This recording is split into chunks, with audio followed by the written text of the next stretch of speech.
the Bliss Business Podcast, the show about empathy, connection, and consciousness in business.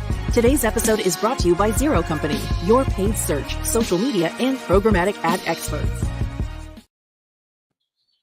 Hello and welcome back to the show. I'm Stephen Sakach here with Tullio, Siragusa, and Maher once again. You know what's better than talking about work? Talking about how work makes us feel when we never want to work again. So we're going there today. It's all about burnout. It's the adult report card that nobody wants. We're going to try and bring some good vibes to the topic and focus on positively managing it. But, you know, we've got to dive into the tough stuff here too. So in 2019, the World Health Organization officially recognized burnout as an occupational phenomenon. They described it as a syndrome resulting from chronic workplace stress that has not been successfully managed. So we'll get into how to successfully manage it. As you may recall, our last episode on self-actualization, we talked a little bit about the future of the workplace. Mentioned, more time spent on personal growth and why that'll be the case, we think, in the future. An offshoot of this topic that we didn't really fully dive into is just burnout. Good leadership is going to focus on the many areas where this can pop up. And there's a lot. So you have your hands full. Guys, let's start talking about let's start with this Simon Sinek quote. He says, working hard for something we don't care about is called stress. Working hard for something we love is called passion. Ash, what are your thoughts on this quote? Oh man. So when I think about this quote, I think back to the time where I was killing myself for something that I thought was going to be my road to self-actualization, but it was something I was sold on, and essentially I ended up just being extorted for whatever talents I had, which was just my ability to show up to work and work really hard and solve problems, and now that I find that I'm able to, and now that I'm in an environment where I'm able to actually focus on things I care about, I find that when I wake up with that twinkle in my eye, my excitement for life is because really my passion is not so much the work I'm doing specifically, but the impact that my work does. And having that excitement and the impact and knowing the feedback that you get back from that impact, that just makes me super, super excited to be alive. Because I feel like I'm actually playing a part in the bigger picture. And I feel like this is my art, really, just being able to express myself this way. And my art is be able to solve people's problems and keep the world going. So when you're focused on the thing that you love to do, I think, you tend to figure out ways where I think your energy tends to be a lot higher. I think you tend to be on a higher vibrational force, if anything. And you know how to go ahead and move around and navigate a little bit better to make sure you're taking care of yourself along the way. But with that said, if you're just doing busy work all day and you're not able to actually get to that point of self-actualization, I've been there, and it's a dark place. I remember the worst thought I had in my head, and I think this was back in 2017. I was in a dark office. It was Friday night, and I was doing some admin-related work when I thought I was going to become like this person that was going to grow and learn from my mentor. Instead, I was doing their busy work, and I remember telling myself, like, oh my gosh, if I walk out this office and die, then every decision I made in my life up to this point was wrong. That was a very dark place to be. But anyways, I want to end on that. Start off with the darkness. Like I said, this is going to get a little tough. I think what was interesting there is and that we've mentioned this in the past podcasts, is kind of almost that change of, from the busy work to the actual impact that your work does, the service you are to others. And even just having a little bit of a change in how you view things, it's like, oh yeah, no, I'm not just doing all this work. This is going to help this person to do X, Y, and Z. And you just see that higher purpose in what you do. I definitely think that's kind of a huge deal. So for me, this quote, I think, is mostly true. I mean, I could take some issue with it when it comes to taking care of people you care about. That can be stressful, and you're doing something that you're passionate about too, but it's also can just be really, you could burn out from that. For sure. I think anyone in the healthcare industry probably feels some of that, but I do have a good example, I think, of the truth of this quote. So I learned this early on back in college. I was a journalism major and I started out this community college, and we had this great culture there where we were became this nationally recognized college newspaper. And I won this wall full of awards. I spent 80 hours a week working on everything, no problem. I loved it. And then I got this full ride to this other college, and there the culture was really poor. And it wasn't the people, it was just, that same grind I could do. It was just painful. And we had success too. It wasn't just, that we came from a successful environment to another successful, to a not successful environment. I had won like first and second in the state for investigative journalism, first and second in the state for computer graphics. And so the success was there, but I just started feeling burnt, and I started to not care about the work, the program. And I could feel myself checking out. I could feel myself losing that edge, and things began to slip. And I was just going through the motions, and my pride in my work slipped. And I'm like, change of plans. This is not working for me.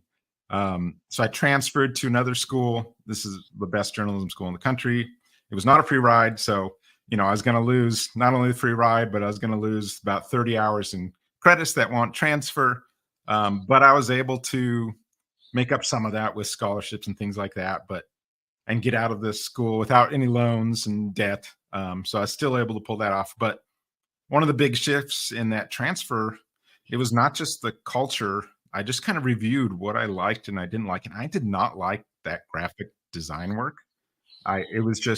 And I was probably like, if there's an NBA draft version for college, I was probably top 5 at that in the country. Like, it was pre most computer stuff now, but it was like, I was not passionate about it. So when I transferred, I'm like, no one's going to know I'm good at this. I am not letting this out. I'm going to focus on the stuff I like, which was the reporting and things like that. And it wasn't that the reporting was easy and stressless. I mean, this was hardcore stuff. I had like death threats and lawyers, coming, knocking on the door, talking about, trying to intimidate us. And we had to talk to some very bad people about things. And we had to talk to victims of these very bad people. So this is like high stress stuff, but I found that edge again, and I could just grind on, that stuff worked for me. Yeah. Whereas the graphic stuff, I just wasn't passionate about it. And for someone else, that's a perfectly reasonable thing. They could be absolutely passionate about it and love the way, the design works. And I understand that. And they could hate what I was doing, and that would drive them crazy. So it's really, I feel this quote. It's like the difference between just having a passion for something and not, and that just made all the difference for me, even on the same job, going from these different schools, the same work. Mm-hmm. So that was an early lesson for myself in the pursuit of that passion as a young student. And I'm glad I kind of did that self-evaluation at some point and took that switch of gears. Nice. Tullio. I wish my self-awareness around that started early too. Mine was, I had a number of burnout moments in my life, but I did learn eventually the importance of, number one, taking self-accountability for the choices we make. Nobody's a victim unless you allow it to happen. And then second, the context that I embody in a circumstance makes a huge difference. So by context, I mean asking myself, why do I do what I'm doing? What's the impact that it's having? Who is it having an impact on? Does it give meaning to my life? Does it fulfill some greater purpose? And am I growing? And that doesn't necessarily have to be related to the job. It could be related to other things that I care about, like my family. So what I eventually learned through the hard part of going through burnout is the importance of, one, having the right context and attitude about the situation you're in and being responsible with how you approach it. So for me, not too long ago, I was part of a company that I loved. We had an amazing culture, a very collaborative culture, a bossless kind of culture. And we worked very closely and very intimately to drive the business forward. Probably one of the best organizations I ever worked with. And it's the kind of place you can call the people you work with your friends, right? Everybody always talks about trying to create a family culture. Well, guess what? Some family members are not that great. So, but your friends you choose, right? You choose your friends. So it was that kind of culture where it was a friendship type culture. And then the company got acquired, and I had become quite the protector of this culture. In fact, a few of us started a whole movement to make sure that other companies could learn about these kinds of way of doing things.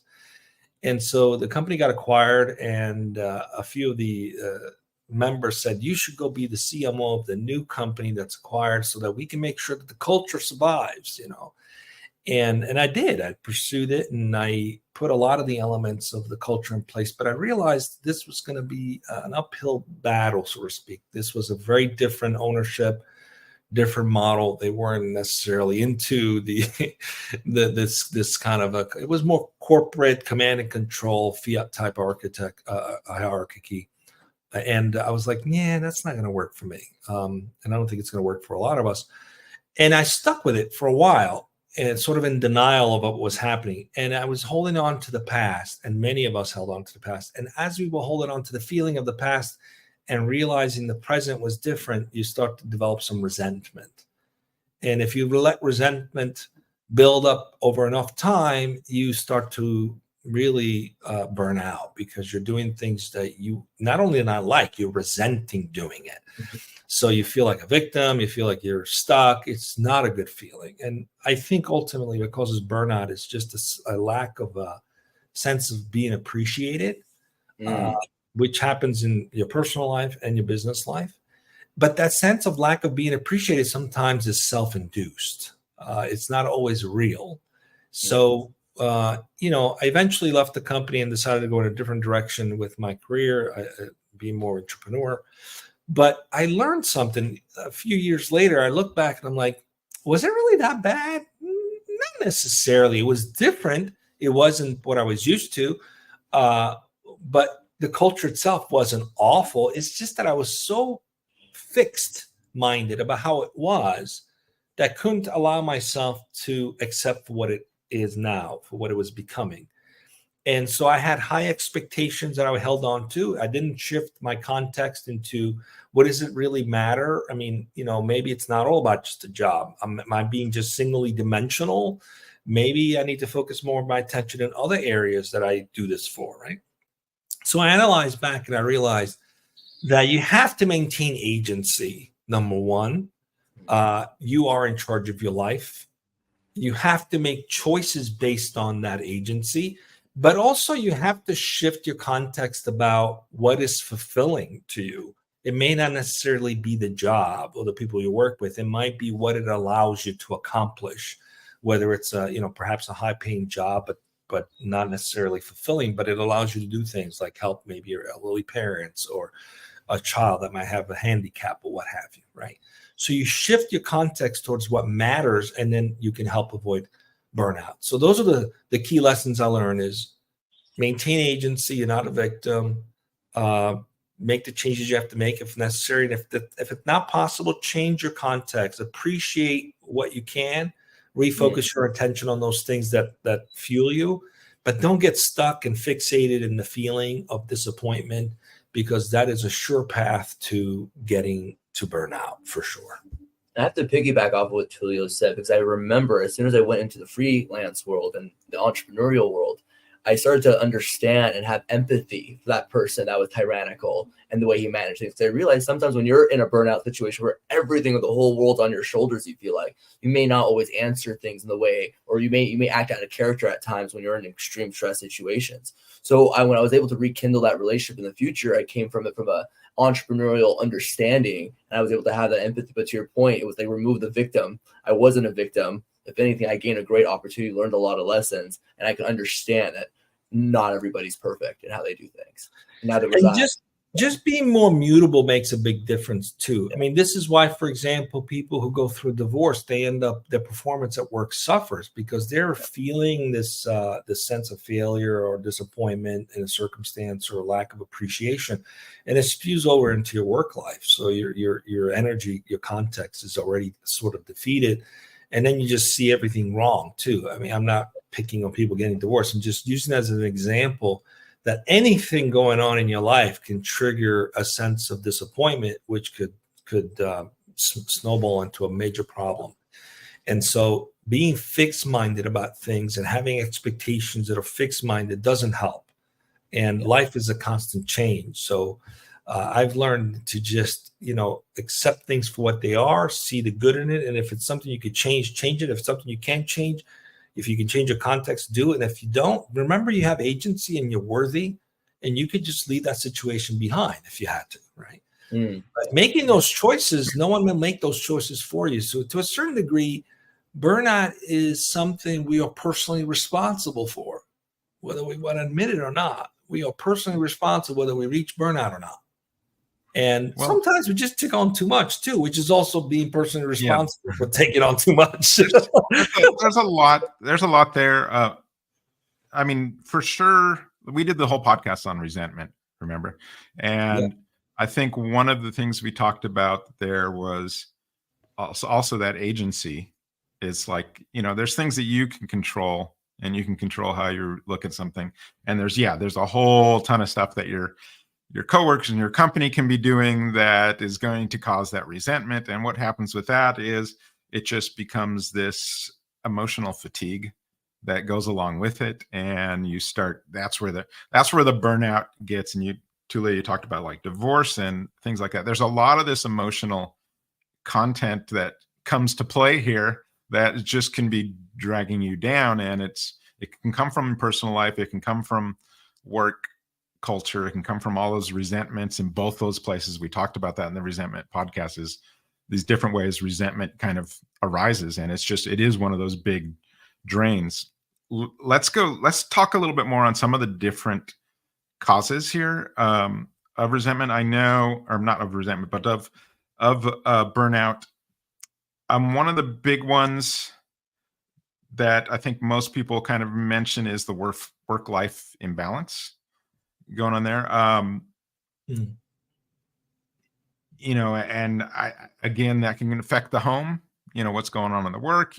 I've seen this with friends of mine where it's just you're bringing home the work with you and there's no boundary there or anywhere. And so the work-life imbalance gets thrown off and the family starts to feel it. And then again, that emotional issues come up there and that starts to backfire on you. And you don't even realize why you're getting burnout sometimes. It's just because you can't find that respite, that I guess that island of happiness somewhere in your life at some point there where these two things come to play.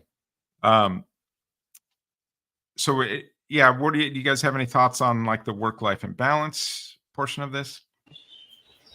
Well, I think, for example, in the work-life balance, it's creating routines, I think, is super helpful.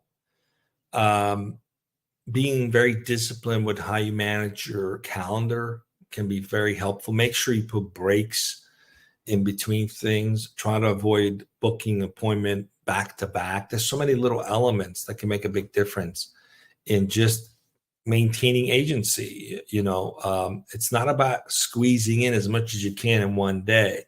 It's squeezing out of the day as much as you can. So there's a difference. Squeezing out of the day as much as you can is based on you being in control of the day. Squeezing as much as you can into the day is like you're not in control. You're just, showing up for thing after thing.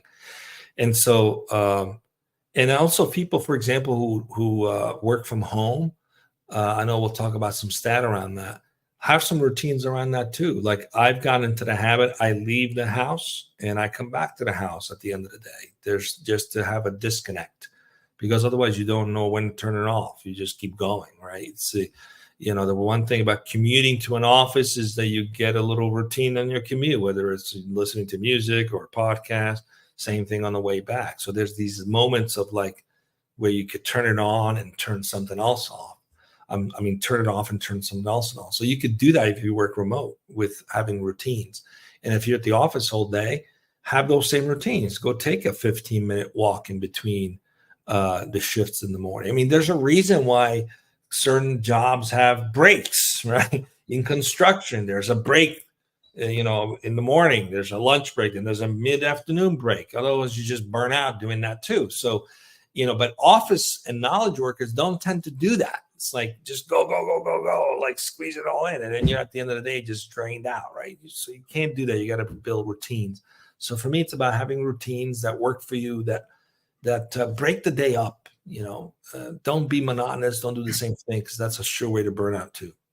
I definitely think that having those dividing lines between the work and the home, it's super important. And those all got blurred badly when the pandemic came along.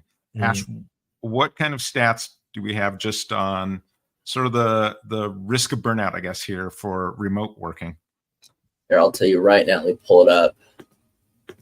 So Buffer's State of Remote Work reports that data from over 3,000 participants shows that remote workers are at a higher risk for burnout, as 29% of remote employees say they work more overtime hours than they did on site. Another stat, this is by APA's Work and Wellbeing Survey. Remote workers report significantly higher stress and difficulty unwinding after work hours, suggesting that an always on work culture significantly contributes to burnout. And I relate to this stat because I was one of those that just kept working and didn't know when to turn it off. So that's crazy. That's that high as well. Yeah, it is kind of surprising. And I think like Tullio mentioned, you've got to kind of have these almost sort of rituals or routines of, okay, now the time is you no longer have that drive time. You're coming home, right, where you're listening to something, that buffer. Now it's just maybe you're in the same room as the rest of the family, and it's like you've been grinding for hours. Yeah, you know what it was for me too. During that time when you're really trying to make a name for yourself and you're trying to prove yourself, you're willing to do whatever it takes to get there, even if it means working 17 hours. I mean, certain type of people. I mean, this is just me speaking for myself. That at the time, I felt like I had to make a name for myself because no one acknowledged me. No one gave me validation, right? So my validation was in my work ethic and the results that came from that work ethic to finally make some noise, say, hey, notice me. But I did end up in scenarios where I was burning out. So I think once I finally got the acknowledgement, then I was able to think clearly that, hey, you know what? I should set some rules and some boundaries and lines so that, when I do come home, that is my unwinding period. Or if I am having my morning routine, that is that period where I could just shut everything off and focus on that for my growth. But what really shadowed that for me and really caused a lot of fog and was the fact that I really felt I needed to prove. And that was just a lack of validation. Now, I know we're focused on burnout, but the fact that you don't validate your employees enough, they're going to burn themselves out too. Right? No, that's a huge part of burnout too, is that you aren't getting that validation. And it can just be so minor. It can be such a, just someone being seen and heard about something they did, like that extra thing that they did that suddenly, they just get a little recognized so that everyone sees, that extra thing that you did. Suddenly it just, the weight is off your shoulders. But if you keep doing the extra thing over and over and over and no one's saying anything about it, no, you need some sort of recognition there. And that is one of those sort of organizational issues and causes, is if they don't have something in place and when they aren't focusing on some sort of continual validation or recognition, something like that, it's just, it's people need this. They may say they don't, but they do. It's true. And one of the biggest mistakes that people are making today is buying into this idea that you don't need anybody. Yep. I can just take care of myself. I'll create my own reward system. I don't need anybody. It is a hoax because it is a sure path towards burnout. You do need to have a good schedule at how you work. You do need to have some self-rewards in place, like we talked about, having breaks. But having someone else appreciate you along the way, being on a team that appreciates you, is also important. And that comes from matching up your values. Are you in an organization that has the right values that align with yours? Because if they're misaligned, you're most likely not going to get the recognition you're looking for because you're not you're not vibing, so to speak, right? You're not on the same wavelength. And then there's also sometimes a mismatch of what you're capable of and what the company's making you do. And again, that goes back to acknowledgement, recognition, and being valued. And all these things over time, they start to have a toil emotionally on you, psychologically on you. It doesn't happen overnight. Even the most self-aware, high self-worth individual, if they're in the wrong environment, it'll start to erode them. And over time, they'll get tired and feel not just emotionally and psychologically drained, but literally physically drained. So it does have a tremendous impact to make sure you're surrounding yourself with the right tribe, that you're taking care of yourself, that you don't take on more than you could. And it all goes back to really one simple thing. I think the biggest contributor personally to burnout is a lack of self-worth. Yep. Because a lot of people will do all this because they don't perceive themselves as worthy. So they have to work that much harder. They have to put in a hustle culture. I got to be better than everybody else. It's like at some point you have to acknowledge that you're good enough. And then you'll work with people that also acknowledge that you're good enough and they acknowledge themselves as good enough. So it's not a race to the bottom to who's going to pass out the first, right? So there's a few things that without realizing it are contributing to more burnout today. This whole push for hustle culture and you don't need anybody but yourself. That stuff is a disaster about to happen in the personal life. Who buys into that and realizes I'm burned out? Well, because it doesn't work. So it's finding a balance but really checking in with yourself. Like, do I value who I am? Am I surrounded by people that value me? Because it's a multiplying effect. Without that foundation, you're going to burn out. No matter how good you love the job, if the people don't love you and you don't love yourself enough, that's a bad combination. So how do you fix that is the big question, right? So, I mean, here's the thing. I mean, we just sort of talked about this, but I just want to walk back through it again. So if you're not having in some system in place that is giving sort of validation or the opportunity for employees to be recognized or to, recognize each other, if you don't have that in there, so then what you have is that someone who's taking on that extra workload or going that extra mile, what happens is it starts to feel not fair to them. Like they've done all this and it starts to just not feel fair. And what happens with unfairness, the next step on that goes back to resentment. That's what breeds the resentment. So you see this process of lack of recognition to unfairness and then getting to resentment and resentment, then we get to burnout, right? So it's this whole sort of process of these little things that just lead down these paths. And so if you're an organization and you aren't paying attention to those, then it just becomes, a grind on the mind of your employees. It's just, and you can only take so much as a human of doing that without,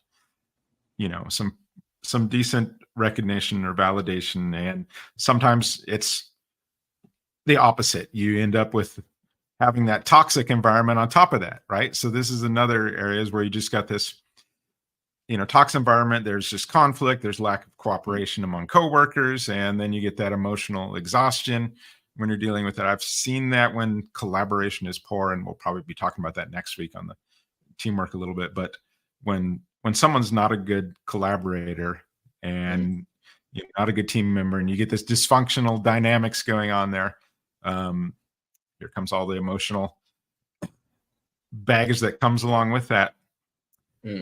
So we've talked about a few causes here. There are a lot. I don't know if you guys want to mention any more, but we need to give people some solutions for sure on here before getting any further into this, I think. So let's talk about some of the practical, effective solutions to avoid burnout. There are so many places to start with this. And one of the things I think that I came across, so speaking about burnout, guys, here's what I did. Here's what I do for the podcast is last week, I'm walking my dog on the beach, and this is one of those rituals, that I do to stress release. And sometimes I just love, okay, I'm going to put in these short book summaries, and I'm going to do some research and stuff while I'm doing that. And trust me, the topic of burnout does not work like other topics have. I was like maybe 5 minutes into my walk, and taking some notes and stuff, and I'm all, nope, this isn't working. I'm not doing this. Where's the line here? There's no passion there. It was just, it was tough. But I could feel the energy just being pulled from me. So that's kind of my point here, is do an energy audit of your routines and everything. Who is pulling your energy, or what is pulling your energy? Start surveying your day, your routines, your whole landscape. I don't know if you guys watch What We Do in the Shadows, but there's this great character in there, Colin Robinson, who is an energy vampire. I love him so much, but he's just this awful person who's just, instead of sucking blood, he's just draining the life force out of you with mind-numbing conversations and things like that. But doing this sort of energy audit of, who's pulling your energy. There may be someone who's emotionally draining for whatever reason. This is probably a whole episode of itself if we just focus on this topic. But you can't fix another person sometimes, but you can fix how they affect you, and you can fix, the boundaries you put in place. So I think, we've talked a lot about these different causes of burnout. So maybe that'll give you an idea. You could start doing just sort of this energy audit of parts of your life that could be red flags or could be pulling your energy. Start there. And then, you've got a lot of other techniques you can use to help prevent that. But I think that's a good place to start. Ash, so let's get into some of these solutions. What comes to mind for you? All right. First off, talking about guarding your energy, you're so 100% right, because that's the first thing you have to do, is set boundaries with those that are potentially taking up a lot of that space that you need to fill in with the things that you're meant to be doing with your life. So knowing that, when you're trying to create value, knowing that you've also created value for anyone, you're good enough, but you don't need to create value to be entitled to setting boundaries and taking care of yourself, right? That is your right. So first off, understand that you don't need to earn the ability to block people's energies. You don't need to earn the ability to have a self-rejuvenation plan, right? A self-care plan, right? That is your right. So now once you've accepted that right, then you set the boundaries. And then here's some practical steps. So for me, now not everyone's going to do the ice plunges, ice baths, but there's a ton of studies on how that manages cortisol. So if you're a little crazy person like myself, definitely you could implement ice plunges into your routine. But a lot of meditation, breath work, be able to integrate that into your system and your routines is great for managing stress and avoiding burnout.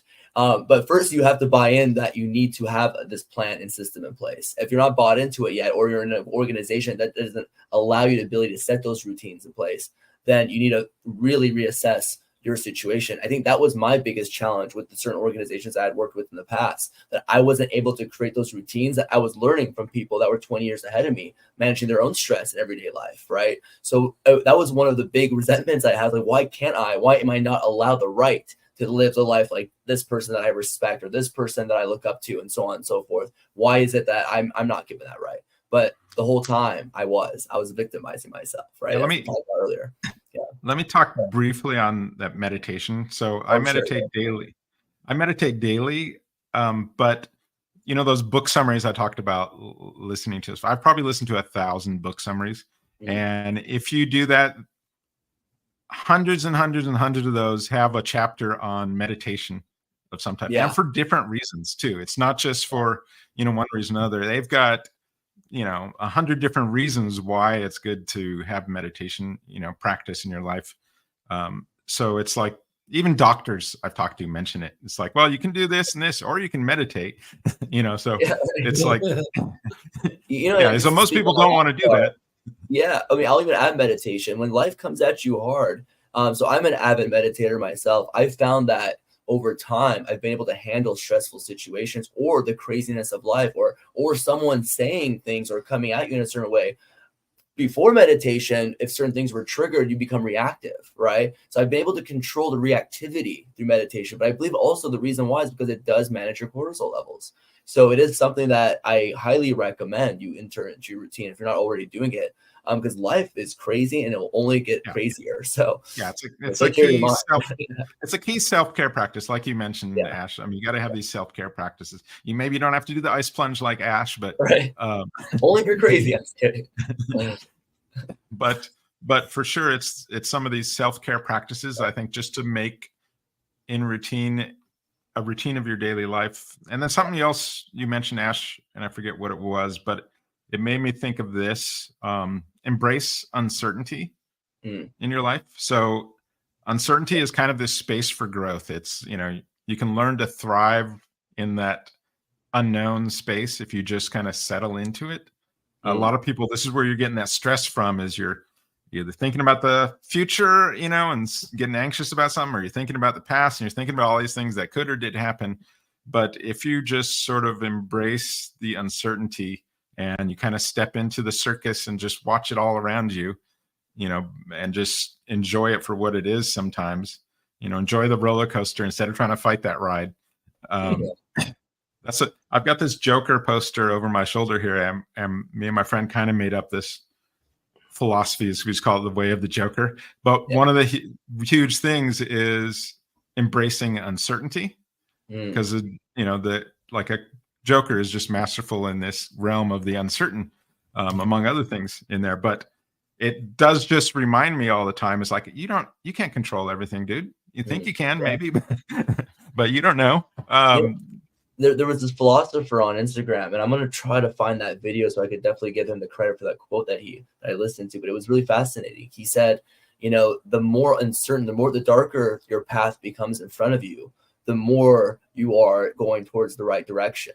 And what he gives this analogy. I'm not sure if any of you guys have heard this before, so please, if you have, be like, oh, I know what you're talking about, Ash. But there's a story he mentions that there's a man in the woods walking through, and he's lost. But then the woods themselves are not lost, and have faith that, or the trees that you're walking by are not lost. They know where they're at. You might not know where you're at, but things around you do, right? So, and I started to think about this. The way I took it was, when you're on the right path, you start to lose more sense of self. You end up becoming more, you just start to follow the flow of the things that are happening around you. You start to realize you don't have as much control as you thought.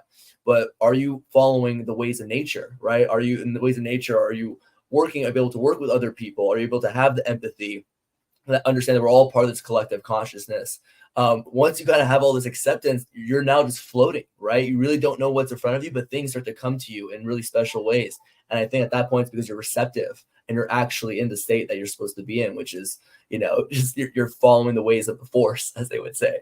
But that's a big one too. Like realizing the game that we're actually playing, that we're all meant to work together in some fashion. And if you're pulling yourself away from an environment that doesn't believe in the ways of nature, get yourself out and have faith that things are going to work out the way they're supposed to.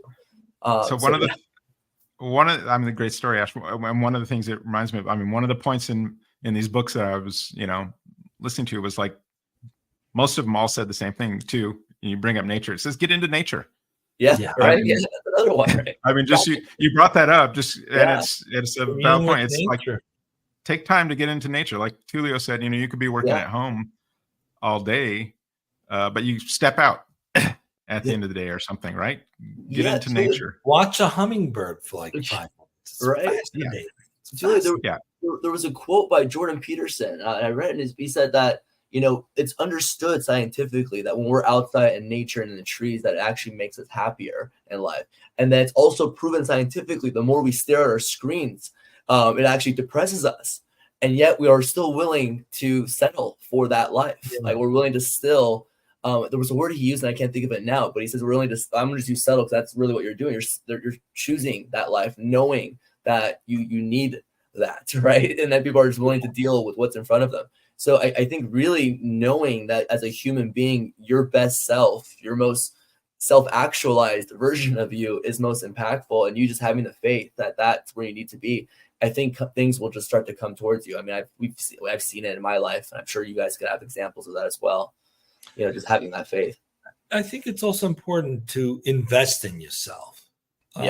Learn a good prioritization or time management system. There are many of them, learn the Pomodoro system or some other system, right? You could read a book or take a course, but invest in yourself to learn how to prioritize your time, how to get the most out of the day, right?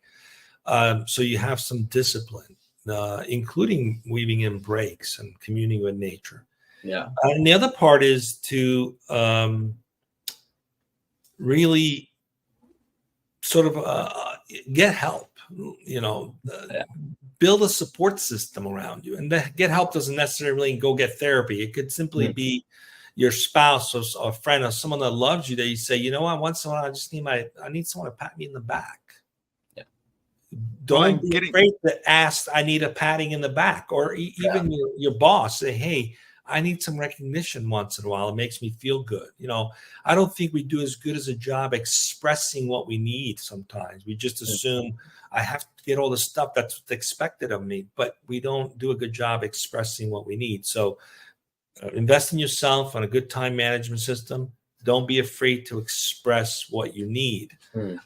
And finally, I think having a good routine and understanding how to embody different contexts for different situations is key. Yeah.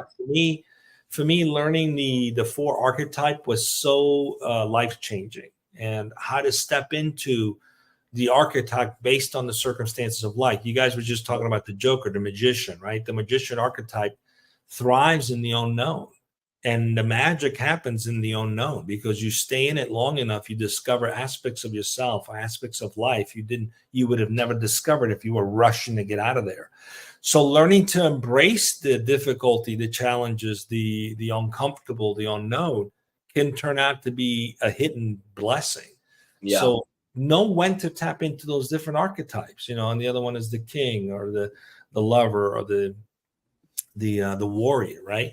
There's times when you got to be the warrior, and there's times when you got to be the lover, but these require self-investment in systems that gives you awareness of, whether it's a spiritual system or something else, but make the effort to apply tools that you can use to shift your context in various situations so that you maintain agency. That's really what we're talking about.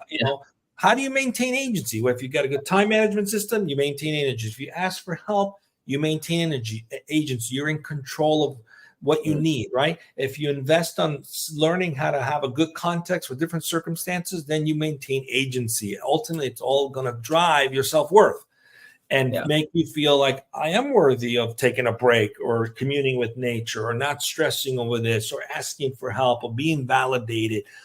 All that feeds into it. But definitely invest in yourself to make that happen, which is key. Let me add on to that. Add on to that. The more responsibility and the more workload and stuff you take on, the more you have to invest in yourself. Yeah.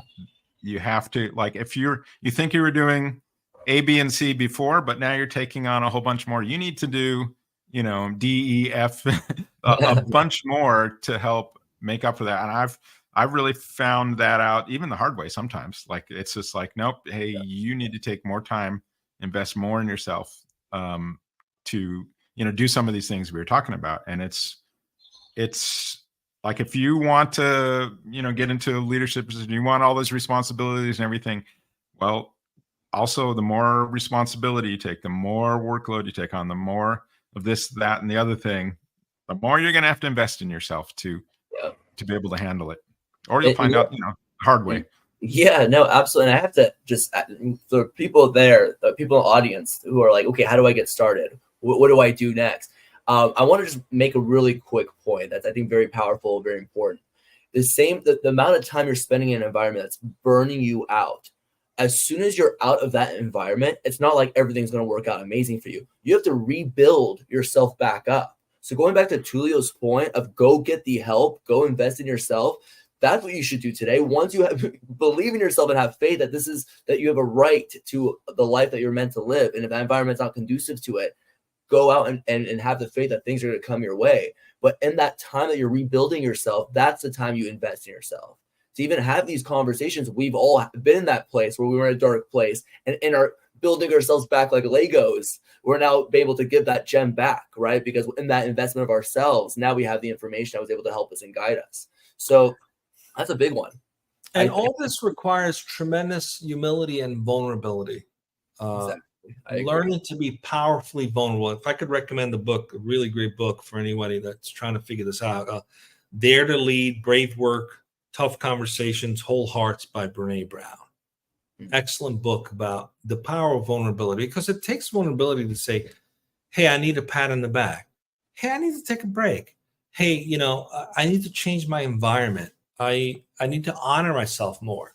Yeah. And it takes incredible vulnerability to admit that you need that.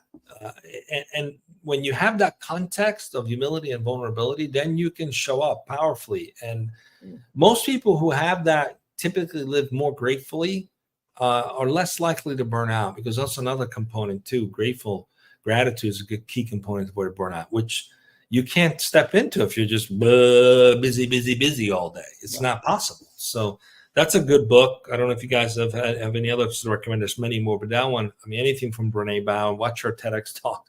They're awesome. But learn to be vulnerable. And I want to piggyback on that a little bit too. If you're a leader, you run an organization, create an environment so that people can be vulnerable. Create an environment so that people can, express goals about working on themselves and things like that. Because even if you don't want to do it just to be kind, and I always say this, do it because the data will be there for your productivity and your retention rates.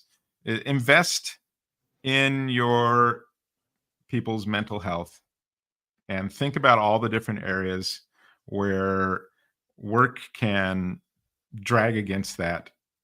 You'll get your ROI on it if you need the ROI to to justify doing the kind thing, doing the loving thing here. Trust me, you'll get your ROI on that. And I think, like we talked about in the last podcast, this is really going to be the future of businesses. Really, as they explore, as consciousness evolves, it's going to be more empathetic, and it's going to focus more on people's well-being instead of the grind and of the mind, that happens right now as we sit in front of our computers all day long for, vast majority of the world. So one more book I want to recommend, Stephen. Go for it. It's a great book. If you haven't read it yet, read The 4 Agreements. Oh, yes. Okay. Great book. Talk about agency. Just read The 4 Agreements. If you haven't read it, read it. Read it like right away. It's by Don Miguel Ruiz. Great book. And especially if you work in a team environment, it applies to team environments too. How to embody the right context. Such a brilliant book. Anyway. So I want to briefly go over, some of the physiological impact of stress and burnout. Just because, we've talked about it a lot, but your body actually changes because of some of this. So studies have shown, prolonged stress can lead to different parts of your brain growing and different parts of your brain shrinking. So like when the amygdala enlarges, this is going to perpetuate feelings of anxiety and stress. So not only are you making things tough on yourself, you're making things worse over time. It's just going to get worse and worse. And then on the other side of it, the prefrontal cortex shrinks. And so this can compromise your ability to manage stress and make sound decisions. Ash talked about the cortisol levels and trying to alleviate some of that. That's huge. High cortisol, it'll disrupt your sleep, increase blood pressure, suppress your immune system. So you're going to be more open to infections and sickness and things like that. So, when you've got that weakened immune system, there's cardiovascular issues. So chronic stress, can increase heart rate, blood pressure, it strains the whole cardiovascular system over time. You're going to get hypertension, heart disease, stroke. Another issue, you get a lot of people aware of this one, is the gastrointestinal problems that can come up with all the stress and that comes with burnout. Muscle tension and pain, that can also lead to even headaches and migraines and things like that. So there's a whole host of physiological issues that arise from just not addressing this. So if you find yourself, checking the boxes on some of these problems we've talked about on here, it's time to see if there's some strategies you can have to improve your work habits and your work life. So let's quickly wrap up here. We covered a lot of ground. We went over the symptoms and causes of burnout from a variety of perspectives. And I hope we covered enough information there that you can do your own energy audit, like I mentioned. I mean, I think that's a great place to start. Now that you've, kind of thinking about all these different things, it might be a good time, like do it right now if this is all fresh in your mind. We went over individual strategies to combat, the burnout, the self-care practices Ash mentioned, mindfulness, the meditation, setting boundaries. That's just so important to figuring those out, that work-life boundary. It's been blurred quite a bit here in the recent years. So really take that into consideration. And then I just mentioned all the chronic sort of impact of chronic stress on the body. So there's a lot of issues here that can arise from all this. So it's, very important, tragic when it goes unaddressed at times. So on the next podcast, we are going to dive into team dynamics at work. Can you be a star in your role? Can you switch roles to help the team without causing soap opera level drama? Let's dive in together. Take care, everyone, and we'll see you on the next Bliss Business Podcast.